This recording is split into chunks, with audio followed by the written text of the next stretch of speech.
Now, okay, so let's return to that. Now, you said that, you were a liberal who decided to stay sane. Okay, so now you spent a lot of time in the Hollywood milieu. And so I've got two questions for you. It's like, what do you think was the difference? What do you think the difference is between you, let's say, and your decision to remain sane and the decision that 95% of the people in Hollywood took to become insane liberals, really much to their own detriment? Like, my sense is, you tell me what you think about this, I think the Hollywood liberals killed celebrity culture. They did. Well, if you just look, that's a very good question. It's going to take some explaining. If you just take a look at the audience, and I just disregard the fact that the media is now fractured, is a fraction of what it used to be, and that there's many more opportunities and more options for people. Let's just put that aside. You used to have the Academy Awards. 100 million Americans, when there was only 200 odd million people in America, they would all watch the Academy Awards. And happily. And everyone was thrilled to do it. And we would bet and say, well, I would win. And most of the times you were right, like, because there was a movie that clearly was the best film, whether it was Patton or Match or whether it was, Gandhi. You would know. And there was a power to it because they seemed to be the greatest filmmakers in the world, the greatest, most artistic people. Because Hollywood was a very interesting thing. What happened was the greatest filmmakers ended up in America because there was World War I, and people, obviously filmmaking couldn't happen during a war, and World War II. So you had the safety for creative, whether it was Billy Wilder coming over here, from Hungary.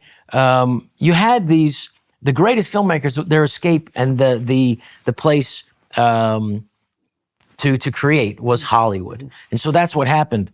But you had, so this was everything. We had it all. Yep. And then what happened was they started making these decisions, all you have to do is go back and look at a couple of years ago, the decision, you cannot win an Academy Award unless you have 40% LGBTQ, unless you have people, a certain percentage of color, the crew is this. And here's what you never hear from a 14-year-old, which is, those are the people who go see more movies than anybody else. Let's go see that new movie this week. I hear it's got 20% LGBTQ trans, and the boom guy was Native American. Yeah, right. So you became this identity politics, and this other thing became more important than the actual craft itself. And that got into the bottom line. I mean, it really did. It affected people to where people don't want to go. Thank God for capitalism. Yeah, thank God for that. I mean, because greed is self-correcting. Seriously, it is. It's a very reliable ethos. Greed, it is not the highest form of morality by any stretch of the imagination, but it's predictable and it's self-correcting. Right? If I know you're motivated by money, we could work together. Right? I mean, I could imagine there would be circumstances under which that might not go so well for me, but most of the time I can predict exactly what you're going to do. We could find a place where we can agree on something that's beneficial to both of us. Yeah, right. We could agree that we both want to make money. But when you have a big corporation like Disney, who I did movies for, and I worked for years for Disney, when we have to, as parents of an 8-year-old and a 12-year-old now, we have to watch the movie first before we can allow our children to watch it, just to make sure that there's not any woke nonsense, any indoctrination geared to our children. That is really telling. When does Snow White come out? Right, it's soon, they delayed it for 2 years. I know, and it's going to fail cataclysmically. I think so too. I think I watched some of the previews. It's ugly as sin. Like, the animation is this is one of the things that's so interesting about woke illustration in particular. Yeah. There is nothing uglier than woke illustrations. They're so talentless. It must be the fact that the people without talent rely on their political credibility to advance. Maybe, right? and also because their talent alone won't do it. Well, and it's also because they're not doing something from a creative outburst of inspiration and joy. They're doing it to prove a point or something. Yeah, well, the postmodern types don't believe in inspiration, right? They only believe in power. Like, seriously. And so all that inspiration stuff, that's merit, that's just another, offshoot of European imperialism, that whole idea, seriously. To get rid of. Seriously. It's in the way, it's an encumbrance. Yeah. So, but Hollywood was founded on not paying people. And that's why I have faith that it will come back. Hollywood was founded on avoiding paying people. For instance, when Edison had the patent, he didn't have it on the film camera, but he had it on the projector.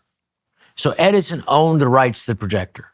and he had these the patent rights. So when he never actually foresaw the movie business. He really thought he was actually ahead of the movie business. He saw the film camera as something for families to do and for individuals to do. But before that happened, right. Many years before that, the film business just kind of blossomed, blew up in New Jersey. And so you had these people now who are making these movies and making an incredible amount of money that they never could have imagined. You had 1,500 seat theaters with 1,500 people coming in, and this new medium. You have to understand you had the only entertainment in New York City at the turn of the century was newspapers. Really, you had 18 daily newspapers in New York City.